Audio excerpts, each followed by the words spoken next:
প্রিয় শিক্ষার্থী বন্ধুরা আসসালামু আলাইকুম। এই ভিডিওতে আলোচনা করব অষ্টম শ্রেণীর গণিত বইয়ের 20 পৃষ্ঠার আমরা 20 নম্বরের সমাধান করব। দেখো 20 নম্বর বলছে যে কোনো আসল 3 বছরে সরল মুনাফা সহ 28,000 টাকা এবং 5 বছরে সরল মুনাফা সহ 30,000 টাকা। ক নম্বর বলছে প্রতীকগুলো বর্ণনা সহ মূলধন নির্ণয়ের সূত্রটি লেখো। ওইটা ক নাম্বার। তারপর দেখো খ নম্বর বলছে যে মুনাফা হার নির্ণয় করো। গ নম্বর বলছে একই হারে ব্যাংকে কত টাকা জমা রাখলে 5 বছরের মুনাফা আসলে 48,000 টাকা হবে। চলো আমরা এগুলো সমাধান করি। সুপ্রিয় শিক্ষার্থী বন্ধুরা, এখন আলোচনা করব ক। ঠিক আছে, আমাদের বলছে যে প্রতীক সহ, মানে এখানে বলছে যে প্রতীকগুলো বর্ণ সহ তোমার মূলধন নির্ণয়ের সূত্র লিখতে বলছে। তো আমরা জানি আই সমান সমান কি ফি আর এন। ওকে, আই সমান সমান ফি আর এন। তো আমরা আমাদের মূলধন এখানে দেখো আই মানে কি, আই মানে হলো মুনাফা। ঠিক আছে, আই মানে কি হলো মুনাফা, ফি মানে হলো মূলধন, আর মানে হলো মুনাফার হার, এন মানে কি সময়। তো আমাদের কি নির্ণয় করতে হবে, আমাদের মূলধন নির্ণয় সূত্র লিখতে হবে। তো মূলধন কি ফি দ্বারা প্রকাশ করা হয়, তো আমরা ফি রাখবো আগে। ঠিক আছে, যেটা প্রকাশ করবো সেটা আমরা কি করবো, ফি সামনে এনে পড়বো, মানে ফি আমরা প্রথমে আনবো। আর এখানে আই আছে তোমার, এখানে এটা অপ্রকাশ নিয়ে গেলে ভাগ হয়ে যাবে। ঠিক আছে, তো ফি এন নিচে, সরি আর এর নিচে থাকবে আর আই চলে যাবে উপরে। ঠিক আছে, তো এইভাবে হবে। তো আমরা দেখো এখানে লিখছি যে মূলধন নির্ণয় সূত্র হলো ফি ইকুয়াল কি আই বাই আর এন। ওকে, তোমরা এখানে টান দিয়ে বাম পাশে টান দিয়ে এখানে ফি সমান সমান কত, হ্যাঁ আই সমান সমান কত, মুনাফার হার কি দ্বারা প্রকাশ করে, এন সমান সমান কত, এ তোমরা লিখে ফেলবা। ওকে, আসলে তোমরা বুঝতে পেরেছো। তারপরে খ নাম্বার কি বলছে দেখি আমরা, মুনাফার হার নির্ণয় করো। কি নির্ণয় করো, মুনাফার হার নির্ণয় করো। দেখো প্রিয় শিক্ষার্থী বন্ধুরা, এখানে আমাদের প্রশ্নটা পড়তে হবে কোনো আসল 3 বছরে সরল মুনাফা সহ 28,000 টাকা এবং 5 বছরের মুনাফা সহ 30,000 টাকা। এখানে দুইটা কাজ, সরল এখানে 3 বছরের সরল মুনাফা সহ 28,000 টাকা, 5 বছরের সরল মুনাফা সহ 30,000 টাকা। আমরা এই 5 বছর থেকে 3 বছর যদি বাদ দিয়ে দিই 2 বছরটা পাবো। ঠিক আছে, তো এইভাবে আমরা হিসাব করবো। ওকে, গ নাম্বার দেখো আসল প্লাস 5 বছরের মুনাফা 30,000 টাকা, আসল প্লাস 3 বছরের মুনাফা কি 28,000 টাকা। তো আমরা কি করবো, বিয়োগ করবো। দেখো আসল থেকে আসল বাদ দিলে আসল কি যায়, কারাগারি হয়। আর এখানে প্লাস 5 বছর, এখানে হচ্ছে 3 বছর। 5 থেকে আমরা 3 বাদ দিব। ঠিক আছে, 5 থেকে আমরা 3 বার বাদ দিব, কারণ এখানে বিয়োগ করা হয়েছে। যখন আমরা বিয়োগ করি তখন কিন্তু চিহ্ন পরিবর্তন হয়। কি বলো তো, চিহ্ন পরিবর্তন হয়। এখানে দেখো এখানে ফেলাস আছে, এখানে ফেলাস থাকলে কি হয়, এখানে ফেলাস আছে। ঠিক আছে, ফেলাস থাকলে কী হবে, মাইনাস হইব। ওকে, এখানে ফেলাস আছে, এখানে হবে মাইনাস। ঠিক আছে, তো 3 কিন্তু মাইনাস আছে। ওকে, 5 থেকে 3 গেলে থাকে কত, 2। ওকে, যখন আমরা বিয়োগ করি, হ্যাঁ যখন আমরা বিয়োগ করি তখন কিন্তু নিচে চিহ্ন পরিবর্তন হয়। ওকে, যেমন এখানে চিহ্ন পরিবর্তন হয়েছে, এখানে ফেলাস আছে, হয়েছে মাইনাস। ঠিক আছে, আর এখানে দেখো এই 28,000 কিন্তু ফেলাস আছে, তো এটা হয়ে যাবে কি মাইনাস। ঠিক আছে, তো এখানে আমরা 30,000 থেকে 28,000 বাদ দিলে থাকে 2,000, আর এখানে 5 থেকে 3 বাদ দিলে থাকে 2 বছর। আশা করি বুঝতে পেরেছো। চলো এরপরে কি বলছি দেখি। তো দেখো এখন 2 বছরের মুনাফা কত পেয়েছে বলো তো, 2,000 টাকা পেয়েছে। তো 1 বছর মুনাফা বের করতে হবে। তো 1 বছর মুনাফা বের করতে হলে কি করবো, 2 দ্বারা ভাগ করে। তো এখানে 2 বছরে দেওয়া, তো আমরা 1 বছর বের করে কি করবো, 2 দ্বারা ভাগ করবো। 2,000কে 2 দ্বারা ভাগ করলে কিন্তু আমরা পাবো কত বলো তো, 1,000। 2,000কে 2 দ্বারা ভাগ করলে কত পাবো, 1,000 পাবো। ঠিক আছে, এখানে তোমরা এভাবে না দিলেও তোমরা লিখতে পারো 3 বছর মুনাফা। এখানে তোমরা এটা না লেখো হবে, এটা না লিখে তোমরা এভাবে লিখতে পারো, এটা লেখা লাগবে না। 3 বছর মুনাফা, এখানে তোমরা কত পাইছো, 1,000 পাইছো না। ঠিক আছে, তো 1 বছর মুনাফা যদি 1,000 হয়, 3 বছর মুনাফা কত হবে, তোমরা লিখবে কি 1,000 গুণ কত 3, তো কত হয়েছে 3,000। 1,000 3 গুণ করলে কত হইব, 3,000 হইব। এখানে কিন্তু 3,000 দেওয়া আছে। ঠিক আছে, আশা করি তোমরা বুঝতে পেরেছো ফির শিক্ষার্থী বন্ধুরা। তারপরে দেখো আমরা কি করব, তারপরে দেখো এখানে বলছি কি মুনাফা মাইনাস আসল। মুনাফা মাইনাস আসল সূত্র হলো আসল প্লাস কি মুনাফা। ওকে, দেখো মুনাফা মাইনাস আসল আমরা কিন্তু পেয়েছি 28,000 টাকা। কেন, কোথা থেকে পেয়েছি, দেখো প্রশ্ন দেওয়া আছে মুনাফা মাইনাস আসল। এটা মুনাফা মাইনাস আসল, এই যে মুনাফা মাইনাস আসল 28,000 টাকা দেওয়া আছে। ওকে, তো আমরা কি লিখলাম, মুনাফা মাইনাস আসল হলো 28,000 টাকা ইকুয়াল আসল। তো আমাদের মান ফাইনে আসলের আসল হয়ে যাবে, ফেলাসে ফেলাস। এই মুনাফা দেখো, এই মুনাফা মানে 3,000 টাকা পেয়েছি, 3,000 টাকা লেখা হয়েছে। এখন দেখো এখানে আসল প্লাস মুনাফা, আসল প্লাস কত 3,000 টাকা। তো আমরা কি করবো, এই আসল প্লাস 3,000 টাকা প্রথমে লিখবো। ঠিক আছে, এই আসল প্লাস 3,000। ঠিক আছে, এটা যদি আমরা আগে লিখি, তাহলে এইভাবে দ্বারা আরেকটা লাইন যদি আমরা লিখি, এটা এইভাবে হবে যে সমান সমান দিলাম আমি, সরি মাঝখানে সমান থাকলে কি হয়, বা হয়, এই বা চিহ্ন এভাবে দিতে পারো তোমরা। তো আমরা লিখবো কি আসল আসল প্লাস কত 3,000। ঠিক আছে, তো এখানে 28,000 অপর পাশে চলে যাবো, এই 28,000। ওকে, 28,000। ওকে, এখন কি করবো, সমান সমান দিব। এই আসল, আমরা আসল তো মান নির্ণয় করবো নাকি, এই আসলের মান তো আমরা নির্ণয় করবো। তো আসল লিখে দিই, আসল। আর এখানে দেখো এই 28,000 আছে, এই 3,000 আমরা অপর পাশে নিয়ে যাব, তো সমান সমান সমান সমান হইব।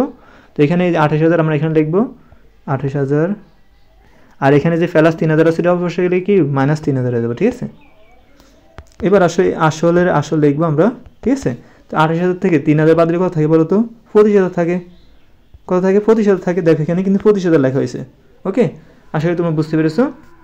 তোমরা প্রথমে আসল প্লাস এখানে কি দেখো, আসল প্লাস 3,000 এটা আমরা বাম পাশে নিয়ে আসবো, এই 28,000কে আমরা ডান পাশে নিয়ে যাবো, ঠিক আছে। এখন দেখো আমরা আসল বের করবো, তো আসল রেখে দিব, আর এখানে 3,000 এটা আছে প্লাসে, ওই পাশে গেলে মাইনাস হয়ে যাবে। তো 28,000 থেকে 3,000 গেলে 25,000 থাকে। তো আসল কত বলো তো? 25,000 টাকা। আসলে বুঝতে পেরেছো। এখন আসলে আমরা জানি আই সমান ফি আর এন। এখন দেখো ফির মান কিন্তু আমরা জানি, ফির মান হলো 25,000 টাকা, যেটা আসল বলা হয়, যে আসল পেয়েছি আমরা 25,000 টাকা, আর মানে হলো মুনাফার হার। এখন আমরা মুনাফার হার বের করবো, ঠিক আছে। এন মানে সময় যেটা জানি 3 বছর আমরা। তো দেখো আর সমান আমরা আই সমান ফি আর এন লিখেছি, আর মান আমরা জানি না, সেজন্য আর মান বের করতে হবে। সেজন্য আর কি করলাম, আর আমরা নির্ণয় করবো, ওকে।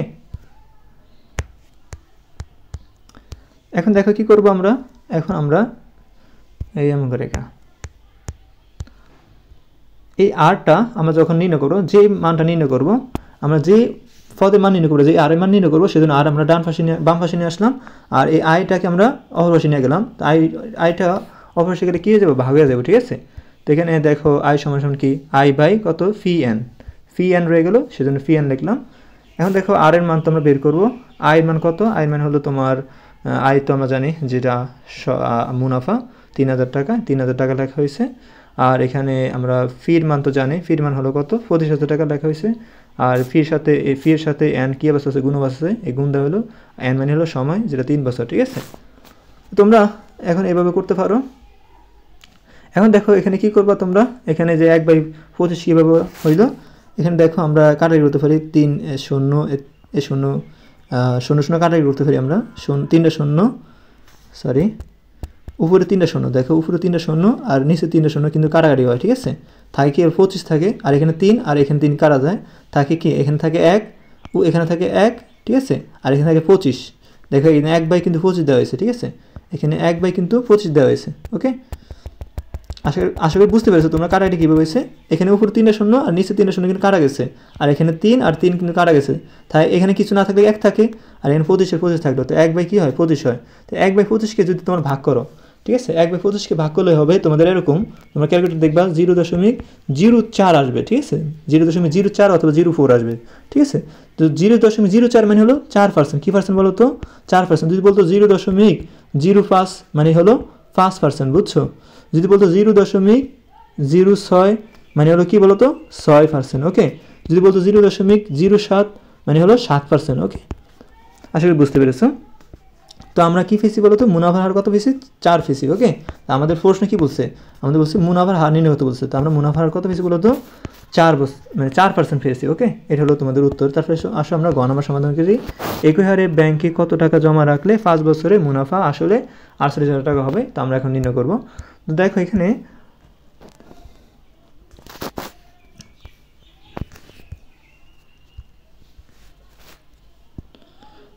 আমরা লিখবো সময় হলো এন সমান 5 বছর লিখবো, মুনাফা মাইনাস আসল, যা এই দ্বারা প্রকাশ করে 48,000 টাকা।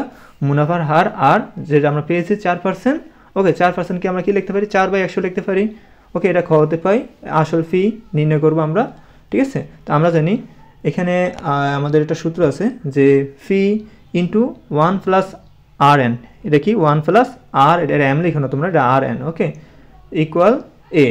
এখন দেখো আমরা কি করবো, এই ফির মান নির্ণয় করবো, এই ফি রাখবো, ঠিক আছে। এই ফির সাথে 1 প্লাস আর এন, এটা কি অবস্থা আছে? গুণ অবস্থা আছে না, এটা অবশ্যই গেলে কি ভাগ হয়ে যাবে। তো এই উপরে থাকবে, নিচে 1 প্লাস আর এন থাকবে, 1 প্লাস আর এন নিচে, ঠিক আছে। আসলে বুঝতে পেরেছো। তার দেখে কিনা এর মান আমরা জানি 48,000 টাকা, আর এখানে 1 লেখা হয়েছে, আর এই ফেলাস লেখা হয়েছে। এই আর মান হলো 4/100, আর আর এর সাথে এন গুণ অবস্থা গুণ চিহ্ন দিয়েছে, এন মান হলো 5 বছর, ঠিক আছে। তো এই 48,000 লিখবা। এখন দেখো এখানে কি করা যায়, এখানে আমরা একটা কাটাকাটি করতে পারি, ঠিক আছে। এই দেখো এখানে আমরা কাটাকাটি করতে পারি কীভাবে, এখানে আমরা এই ফার্স্টকে আমরা 100 দ্বারা ভাগ করতে পারি, মানে 100কে 5 দ্বারা ভাগ করলে হবে এখানে 20, ঠিক আছে। 5 20 100, 5 20 কত? 100। এখানে আমরা কি পেতেছি বলতো? এখানে আমরা কী লিখবো সমান সমান দিয়ে আমি এখানে লিখে দেখাই তোমাদেরকে। উপরে 48,000 48,000 হবে, এখানে থাকতেছে কি 1 বাই কত বলো তো 4 বাই কত 20, 1 প্লাস মানে 1 প্লাস 4 বাই 20, ঠিক আছে। তো আমরা কি লিখবো এই 48,000-এর 48,000 লিখবো। এখানে দেখো লসাগু হয়, এখানে কী হয় বলো তো লসাগু হয়। এই দেখো এখানে আমরা কি দেখতেছি, এখানে 1 আছে, সরি 1 আছে, প্লাস আছে, তারপর ভগ্নাংশ আছে, ঠিক আছে, 4 বাই 20 আছে। তো আমরা লসাগু করবো, তো 1 নিচে কি আছে 1 আছে, তো 20 আর 1 লসাগুলো কী হবে বলো তো, আমরা টান দিব এখানে, 20 আর 1 লসাগুলো 20ই হয়, ঠিক আছে, 20 আর 1 লসাগুলো কী হয় 20 হয়। তো আমরা দেখো এই 1কে 20 দ্বারা ভাগ করলে কী হবে, এই 1কে যে নিচে 1 আছে না, 1কে 20 দ্বারা ভাগ করলে 20 হবে, ওই ভাগফল 20 পেয়েছি না, 20কে ওই 1 দ্বারা গুণ করলে 20 20 হবে, ঠিক আছে। তো এই ফেলাস হবে, ঠিক আছে। এখন দেখো এখানে কি করবো আমরা, এই 20কে এই যেখানে 20 এখানে হর হলো 20, এই 20কে 20 দ্বারা ভাগ করলে হবে 1, ওই 1কে 4 দ্বারা গুণ করব, তো 1কে 4 দ্বারা গুণ করে 4 একে 4 হয়, ঠিক আছে।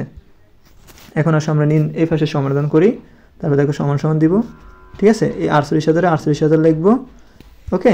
তারপর দেখো এখানে 20কে 20 যোগ কত 4 হয় কত বলো তো 24, আর নিচে হয় কি 20, ঠিক আছে, ওকে। এখন কি করব, এখন এই 48, এখন দেখো তোমরা কি করবা জানো, তোমরা এই 24কে যদি তোমরা 20 দ্বারা ভাগ করো, ঠিক আছে, তোমরা 24কে কী করবা 20 দ্বারা ভাগ করবা, 24কে যদি তোমরা 20 দ্বারা ভাগ করো পাইবা তোমরা 1.2, কীভাবে বলো তো 1.2, তো সমান সমান দিবা এই 48,000 লিখবা, আর 24কে যদি 20 দ্বারা ভাগ করো কত হবে 1.2, এই 48,000কে যদি তুমি 1.2 দ্বারা ভাগ করো তোমরা ভাবে কত 8,000 টাকা, কীভাবে বলো তো 8,000 টাকা। তোমরা এটা লিখে নাও, এভাবে বলো অনেক সহজ হবে, ওকে।